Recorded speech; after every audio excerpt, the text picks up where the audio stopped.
typically when you're first getting started with the machine, you're not quite sure where to begin. The rule of thumb that I give everyone and that I use myself is to basically start in the middle.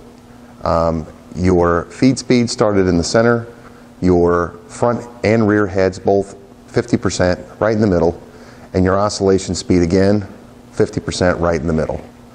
The reason I say this is that if you set the machine this way and you process your first part and you find that it's too rounded, it's easy enough to come back in here, increase the speed of your conveyor belt to give the part less time in the machine, which will reduce the amount of rounding that takes place.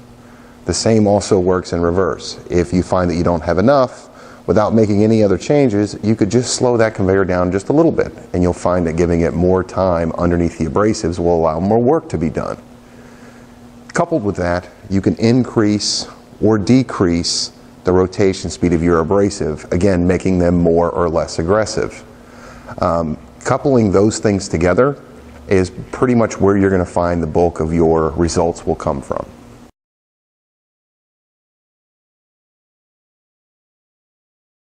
A little bit about working with the machine. Basically the way the premise here would work is that your front heads would use the Scotch-Brite discs you see here, and they would use that disc on the right hand side. That's what you would find here at the in-feed side of the machine underneath these heads here. Their primary job is to take care of any burr or any material that's sticking straight up away from the surface of the part. Their job is to remove any surface defects, blend that surface away, and take your burr along your cut edges and lay them over. In the rear of the machine, you'll find two of these 10-inch brushes.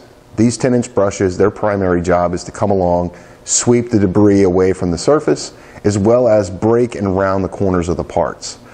So if you process material in the machine and you find that you have a burr sticking straight up from the surface of the part after they've been run, it's going to mean that your heads in the front aren't quite doing the job they need. It might be you need a little more pressure, you need a little more speed, something along those lines. If you find that there is nothing sticking straight up off the surface of the part, but you do have debris sticking out to the side, or the edges are not as round as you would like them to be, then it's going to be an issue of the brush is not quite set properly, it's not doing the task you need.